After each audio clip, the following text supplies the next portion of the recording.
So today we're going to be talking about search engine optimization. We are thrilled to have you here as we explore how SEO can help your business grow by improving your online presence to reach potential clients. Here's a quick overview of what we're going to be covering today.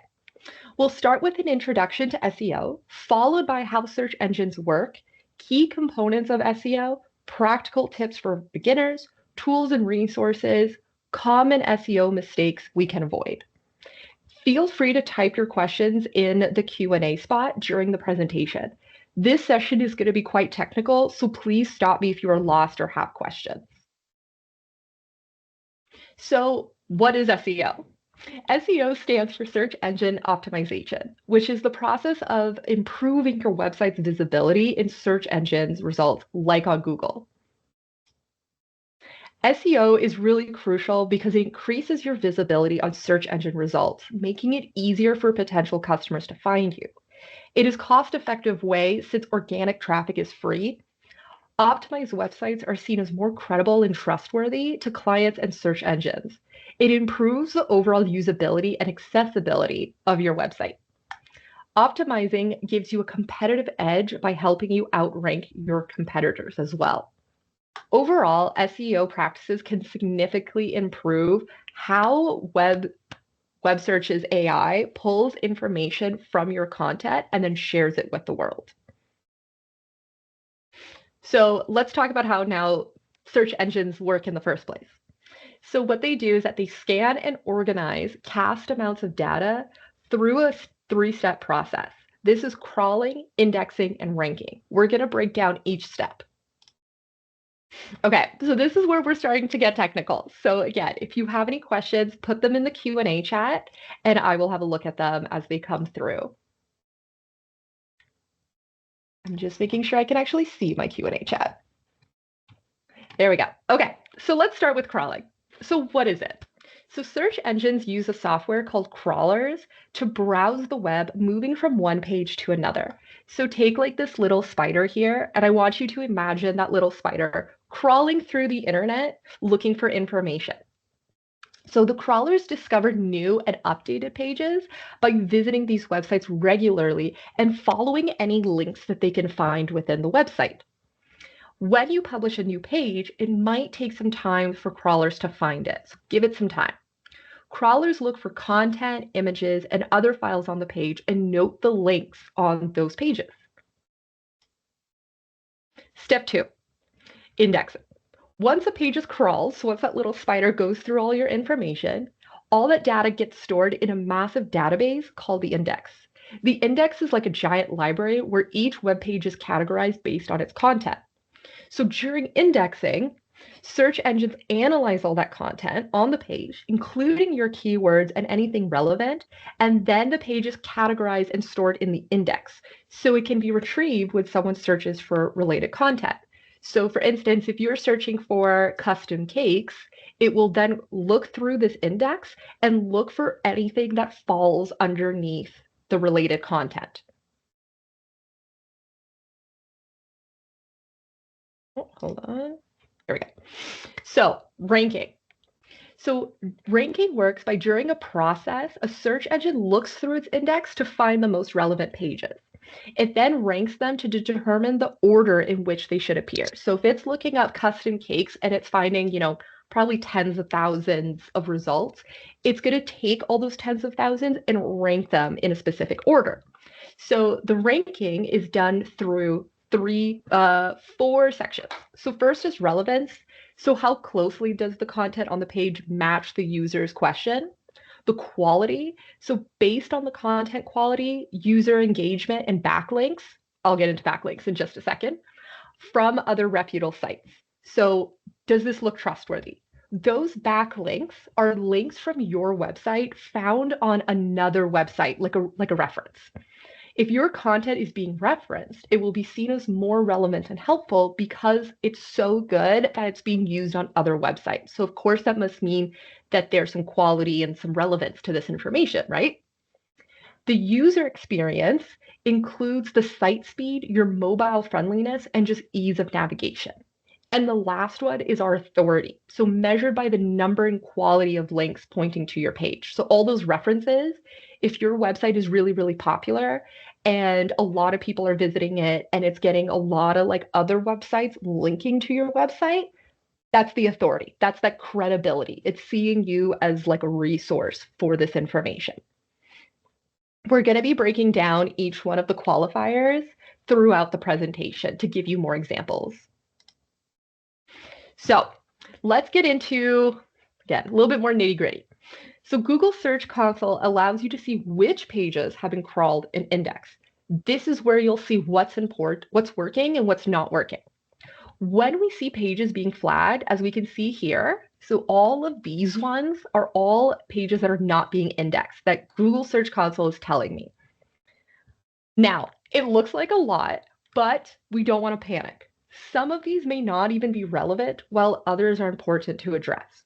So when you look at this list, the first thing you want to look at are what pages are being affected. If it's a main page, like your home page or your About Us, that's going to be a priority. We're going to want to fix those first. If it's an event page from 3 years ago that nobody's visiting anymore, that's more of a non-issue and we might not even bother fixing it. Any server errors or not found 404s errors on the main website, so again, your main page, your About Us, your services, the important content is going to be a priority. Those pages hold information that people will want to access. So these errors need to be fixed quickly. Now, if they're beyond your scope, I would definitely recommend looking into the issue with an IT or website developer company, just because you want them to work. If you can fix it yourself and you want to take on that challenge, go for it. Duplicates and alternate pages can be fixed by deleting the duplicates.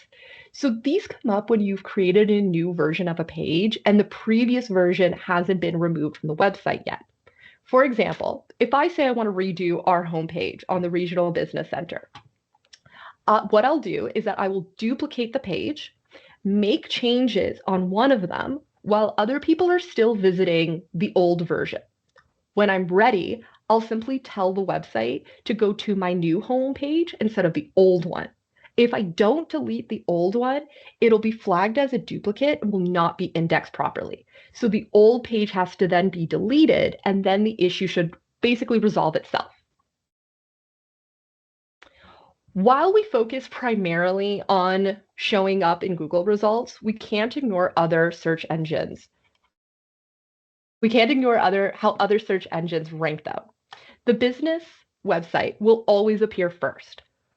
Then it'll be all your mainstream social media platforms like Instagram, Facebook, LinkedIn, etc., and continue from there. Now I'm going to break this down into a little story to give you a proper example.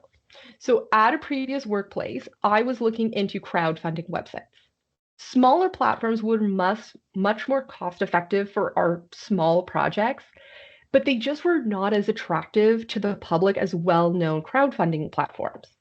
So it made people hesitant to provide their personal information on an unfamiliar website. Search engines will rank these smaller websites lower than LinkedIn and Pinterest, making it very difficult for clients to find your page.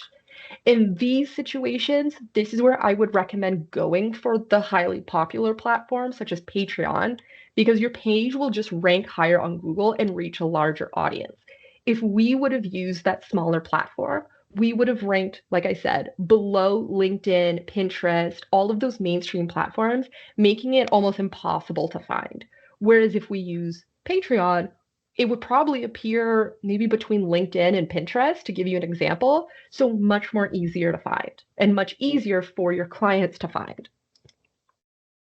Now that we understand what SEO is and how the search engines rank your information, let's dive into the key components. So let's start with the on-page. On-page SEO is optimized content and keywords on your website.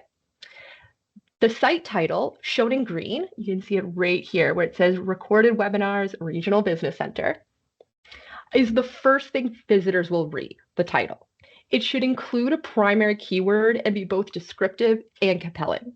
Here we see it with the business name and a descriptive tagline. So we have a good idea of what this web page is just based off of its title.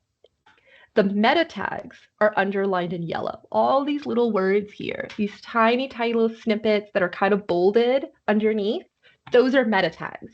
So these are keywords that have been found on the site that match with the search query. So at the top where it says LinkedIn webinar Sudbury, these are the words that it's connecting to, so it's highlighting them. They appear as a brief summary of the page's content. It should be concise and include relevant keywords. Here we can see how Google has matched the search query with the meta tags. Now I'm going to ask everybody a question. And I just want you to think about it because I know we can't answer because of the Q&A and there's no chat and so on. But I just want you to think about this. So in this picture, we can see that I've looked up LinkedIn webinar Sudbury, and we get a nice list of what we wanted, right? These are all regional business center. They're all about the webinar. They're all about the right webinar. So we did that correctly. But why is the library coming up first? Why is it that I looked up LinkedIn webinar Sudbury and I got the library talking about LinkedIn learning? So not exactly the same thing. It is relevant, but it's curious as to why that one ranked first above the other ones. So I'm going to give you guys 2 minutes to think this over. The page is not being promoted. It's not sponsored. There's no paid advertisement on this one. So I can already tell you that's not the answer. So why would it rank higher than the information that is more accurate to the search query? Okay, we're all on the edge of our seats.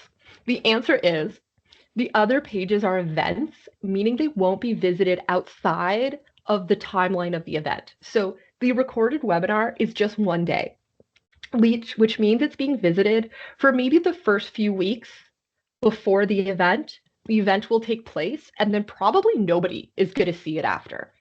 So the library is showing up simply because it has existed for longer and will continue to exist for years, leading to much more site clicks and higher ranking.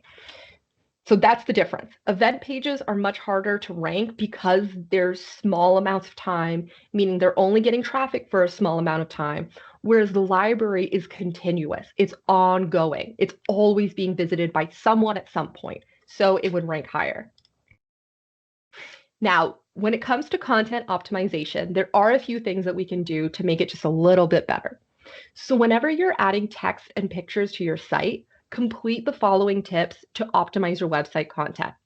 So you want to break up content with your headings. So in your website creation, you'll have different options like your titles, H1, H2, H3, etc. We can see them in the image here that H1 will always be the most important, and then they will go down based on the numbers. These will help SEO kind of understand the most important. Keywords in these headings is also better for SEO. Now, when it comes to images, images should have a clear title and alternative text that describes the image. So right here, I know it's pretty small, but you can see it says alternative text, and I put the description of the picture. So like Melissa Deshine, incubator program coordinator, presenting at an event. And then just a title, so I put her name again with event presentation. Now, search engines will find meta tags within these pictures and within your content and showcase them, as we saw in the previous slide.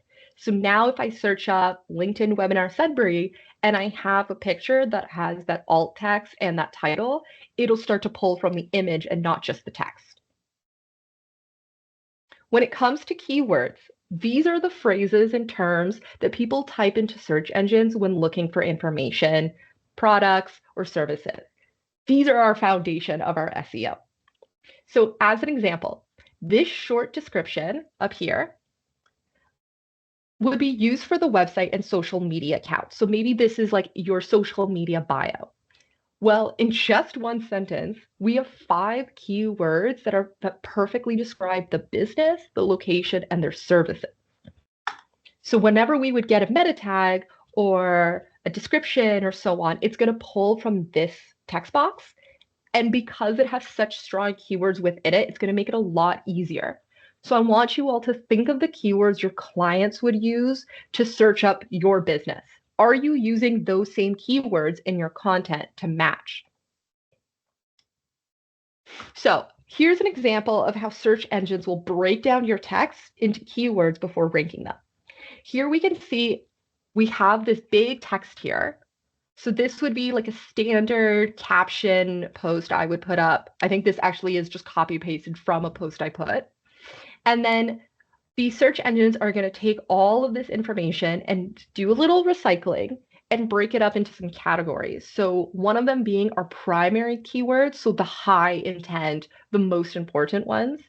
Then we're going to go into secondary, which are a little bit more niche. Then it'll be speaker and their authority. So when you think authority of a speaker, you want to think about like their titles, their experience, so on. If you have authority with your speaker, it just shows that your speaker is worthwhile and knows what they're talking about.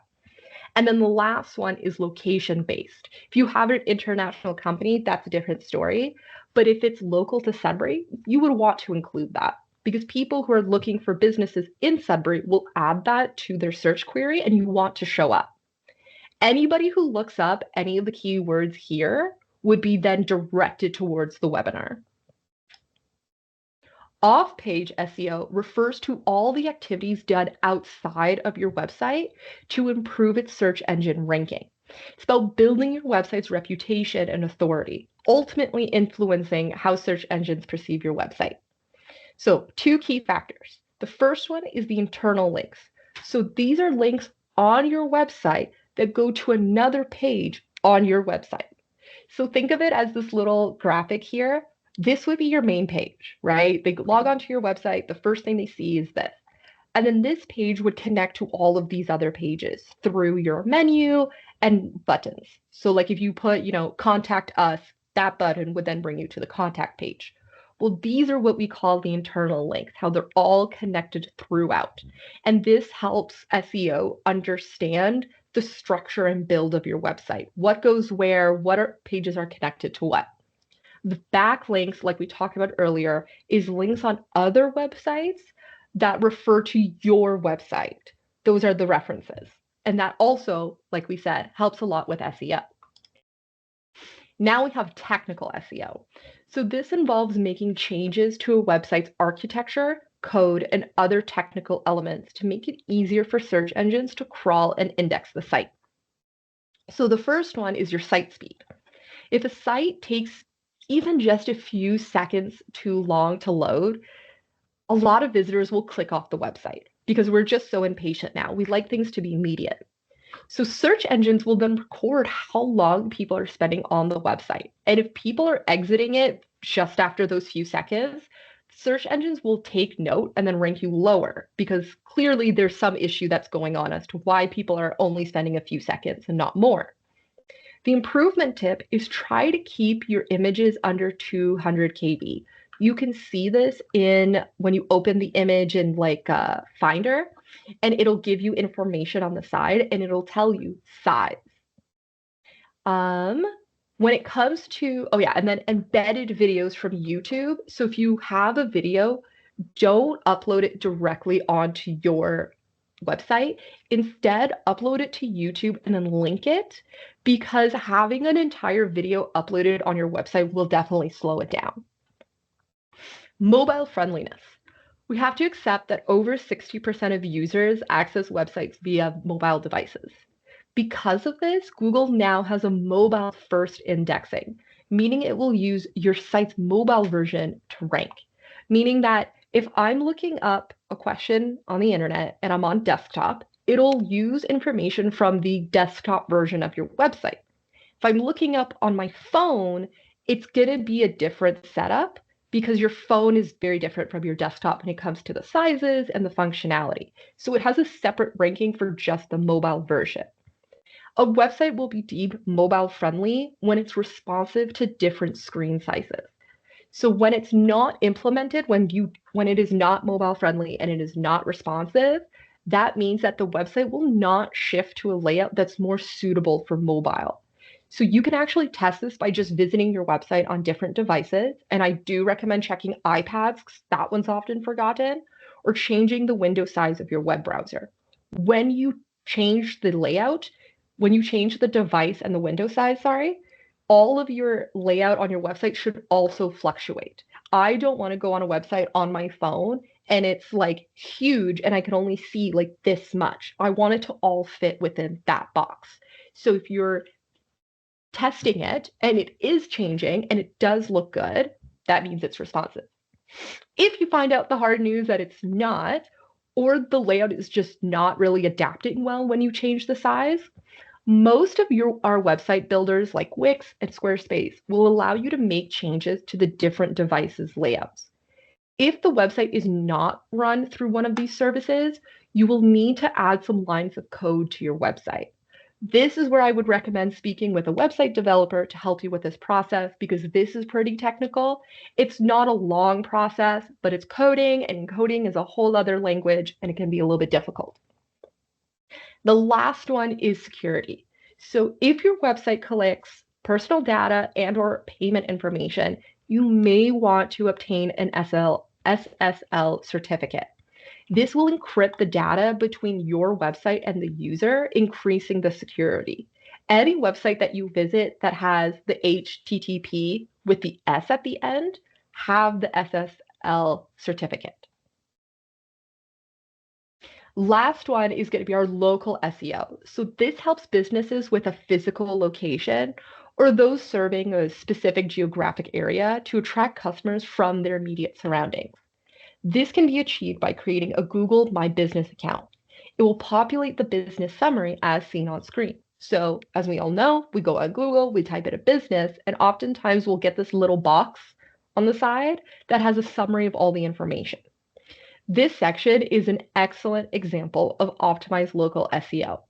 We can see the ratings above, which are numerous and overwhelmingly positive. Then the basic information such as the website, directions, and we even have that you can order pickup and order delivery. And lastly, the menu. Huge, really important. The only worry I have about this specific local SEO is that the restaurant is tagged as modern Indian restaurant, but the content and the reviews and even a lot of pictures point towards a cake bakery.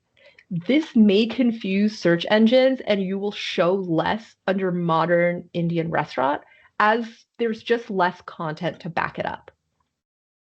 For the local SEO, a reminder, you do need to have a physical location. So if you're doing this from your home or online, you will not be able to have a local SEO. That's okay, it happens.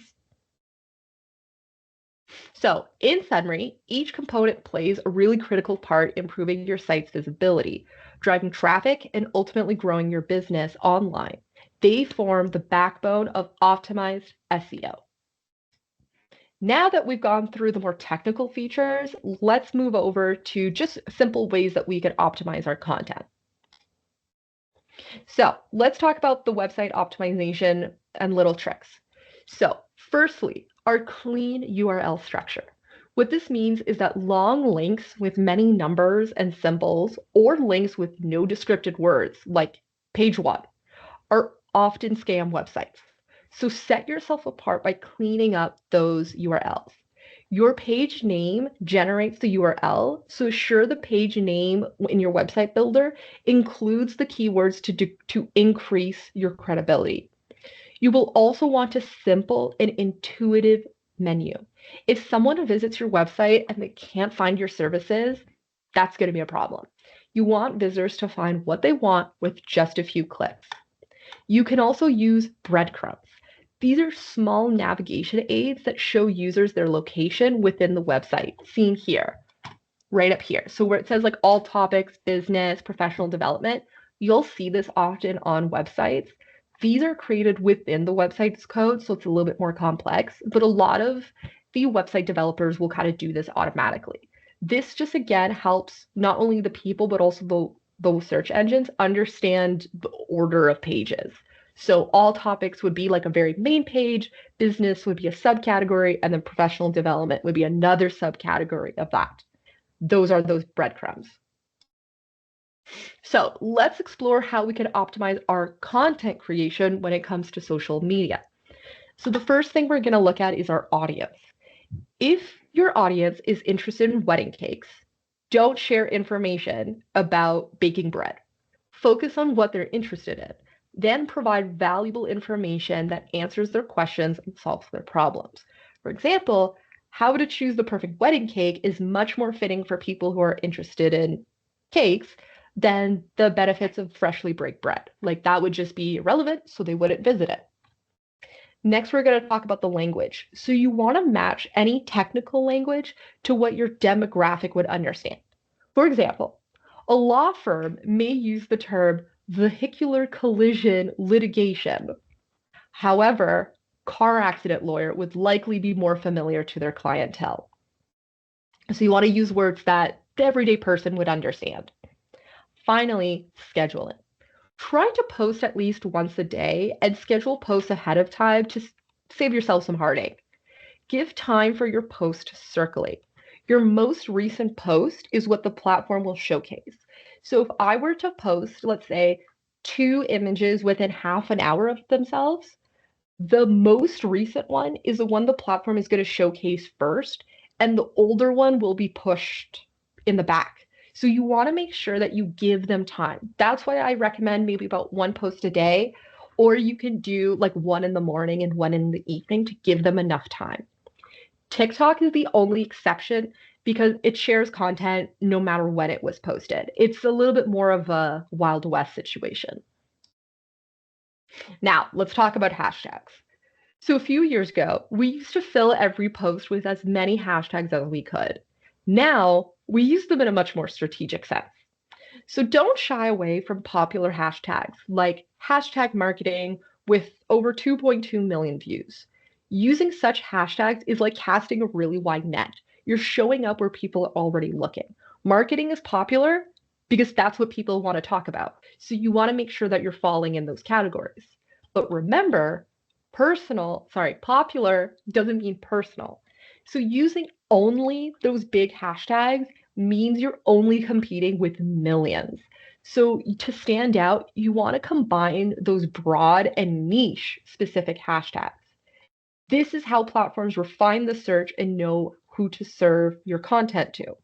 So in this example, I have our big broad ones, so marketing, shop local, so on. But then I also have specific. So these are like Sudbury, Northern Ontario, maybe an event specific hashtag like Up Here Fest 2005. You know, something a little bit more relevant. Up north, downtown Sudbury, so on. By using them together, you're showing up in that wide net where people are already looking, but then you're being a little bit more specific. So if I put shop local, I'm going to get billions of search results. But if I get shop local Sudbury, now I'm only going to get the ones in Sudbury, which is going to make it a lot easier for me to find what I'm looking for. So think of it like this. You want that broad hashtag for your visibility, but you want the specific hashtag for the relevance. So don't just do one or the other. You want to figure out how to pair them together wisely. So here is an example of how optimizing SEO is mostly about adopting good habits when posting content on social media or your website. Once you get into the habit, SEO will take seconds. In this example, you can see I'm posting that description from earlier, and I took my regular basic hashtags from just like a note document, copy pasted them, and then added a few more that were relevant to this specific webinar. That way, it takes me a few seconds, it's really quick, and it's mostly just feeding like a healthy habit. In summary, by applying these practical SEO tips, you can improve your online presence, attract more customers, and growth. Now, let's talk about common SEO mistakes. Scams. If you've ever seen an email like this, I hope that you will continue to ignore them. Scammers look for newly created websites to find small business owners. They will offer you a service that is seen as complicated and technical and overcharge you. For example, in this one, where they're saying, "Hi, I was checking your website, blank, and see you have a good design and it looks great, but it's just not ranking on Google and other major search engines.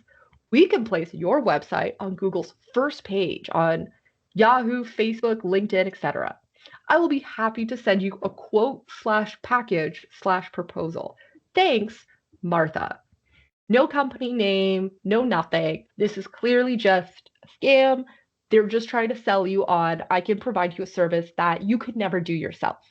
Instead, realize optimizing your SEO is free and don't let these technical aspects scare you. Keyword stuffing. The first mistake we often see when it comes to the content is the keyword stuffing. This involves overloading a web page with keywords or phrases in an attempt to manipulate a site's ranking and search results. This practice can actually be pretty harmful to your ranking and lead to penalties. So for this one at the top here, we can see like they've just said Sudbury like a million times. That's what we mean by keyword stuffing. Like you're just being very repetitive. It's not helpful. It's not valuable content. You don't need to put it more than once for people to understand that you're in Sudbury. Hashtag, and then this is a better example where we say it once and that's it. And we move on, and then we're able to fill the rest of the content with other keywords like birthday, special event.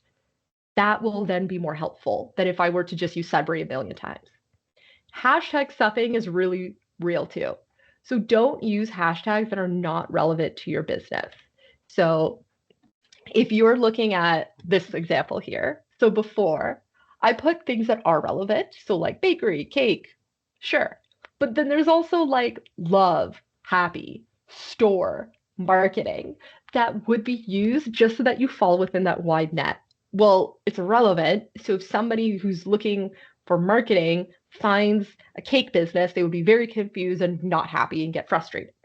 So instead, you want to focus on writing naturally and ensuring your content is readable and useful to people, not just your search engines.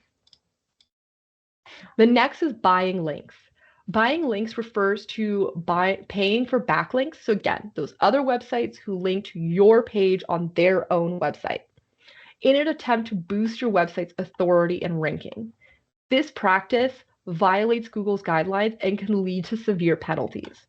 For example, Google may de-index your site, so remove it from search results, or impose manual penalties that are difficult to recover from.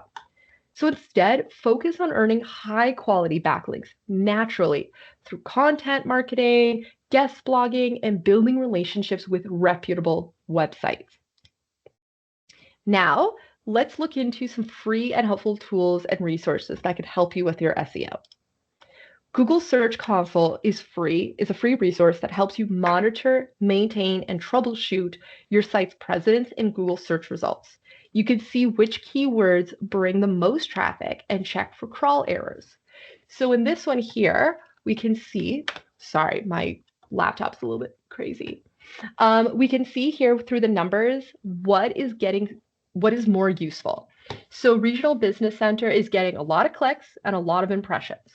The difference between these two, just for anybody who doesn't know, a click is when they're actually going on the website. The impression just means that they saw it on Google and that was it. They didn't actually go through with it. So here we can see which ones are working well and which ones aren't working so well. So some that we might not use as often as we should or would. And then you can see which keywords are being used. Next, your Google Analytics provides insights into how visitors find and use your website. It can track your metrics like user behavior, traffic sources, and conversion rates. So this is a nice example of something you might want to use.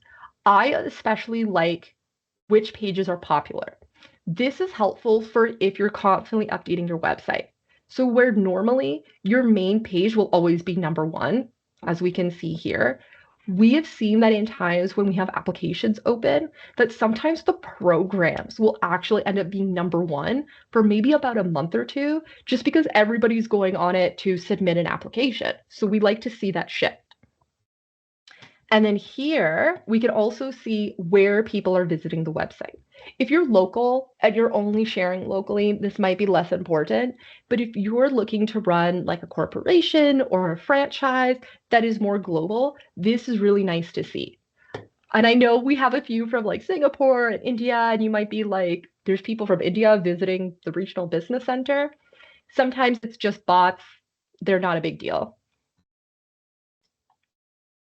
Next is the Google Keyword Planner. So this is used for discovering keyword ideas and search volume data. It's great for identifying new keywords to target.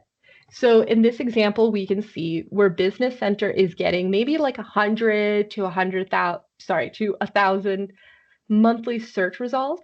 There's other ones that are ranking much lower, like business tips. So this is where we want to have a look at, okay, this one's working better, this one's not working as better. Let's see how we can use these more efficiently. This is found on your Google Ads page underneath Planning and Keyword Planner. I'm only saying that because it took me a while to find it. Lastly, we have your Yoast SEO. So this is a popular WordPress plugin that helps optimize your content for SEO. It provides real-time feedback on readability, keyword usage, and technical SEO. It's a free plugin with a paid premium option for WordPress platforms. Other website developing platforms may have their own version of Yoast.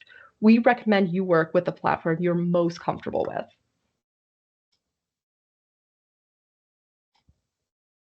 And then here are just a few general resources with really good step-by-step guides and tips to help you optimize your SEO. The Google's SEO search guide, this one here, is quite technical, but it is really good if you want to have like a really deep understanding. And it does have how-to guides that will guide you through the process. Other ones, like your Moz blog, is more articles that will help you and be more updated. And then, as we come to our end, we now saw that the hardest part is optimizing your SEO across platforms. Then it's just about keeping good habits. So once you're done going through all these steps, after that, it gets pretty easy because you just want to keep up with it. So you want to review your analytics and SEO results routinely. I usually set a reminder for once a month. Adding the right keywords and hashtags to your content, so making sure they're relevant, they're helpful, and they're pushing your content to the right audiences, and assuring that your business website is running smoothly, so your site speed, your navigation, mobile friendliness. Lastly, I just want to give a quick warning. Technology is always evolving, and with AI, we're expecting to see changes in the upcoming months and years.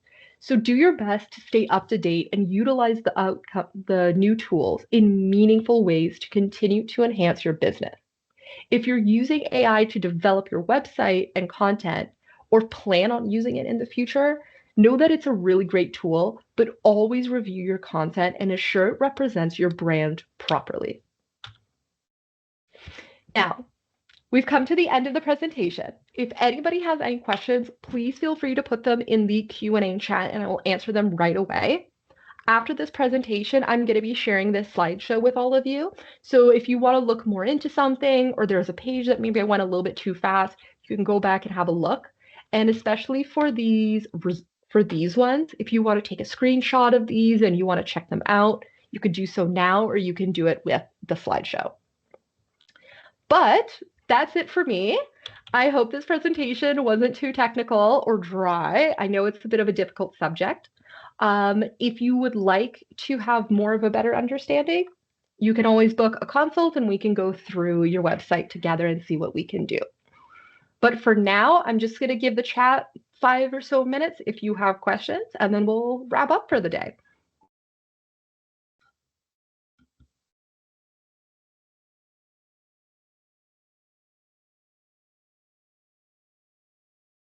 Okay, I actually do have a question. So will indexing be an issue while the changes are being made on the duplicate? So yeah, you're gonna have to allow some time for basically the changes to update. So sometimes like it takes a few weeks, sometimes it's instantaneous. It depends on the platform and Google and everything, but you do want to give it some time. So when you do that duplicate, so like I said, you're updating your homepage, you'll have the old page is up and it's visible, and the old page is in the new one is in the background being changed. When you do that switch, because it's a main page, it should be fairly automatic, but still give it like a day or two and then check on the Google Search Console for if it's working properly, right? So that was, let me pull up the slide.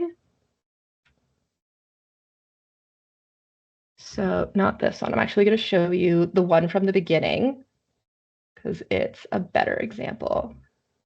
This one. So this one here, where you're going to have these pages aren't indexed, you might have that for like the first day or two when you switch out the new pages. This is where you want to just give it time, might take a day or two, and then check if it's showing up in here. If you have the page showing up, then you're going to want to look into it, see if something's going on. Maybe it's a quick fix. I've had a few of the issues that were listed that were very simple, like an old event page or just an error that was a quick fix. So oftentimes that will be the case. If there aren't any more questions, we're going to wrap up there. Again, I want to thank you all for coming. Remember, we do have routine webinars coming up in September and 2 events on that 3rd week of September. So make sure you follow us on our social media pages. We're very active on Facebook and Instagram to have those updates. We're going to have a lot more coming up about like marketing and so on. So if that's something you're interested in, you want to make sure that you show up. Okay, well, thank you so much, everybody, and have a great rest of your day.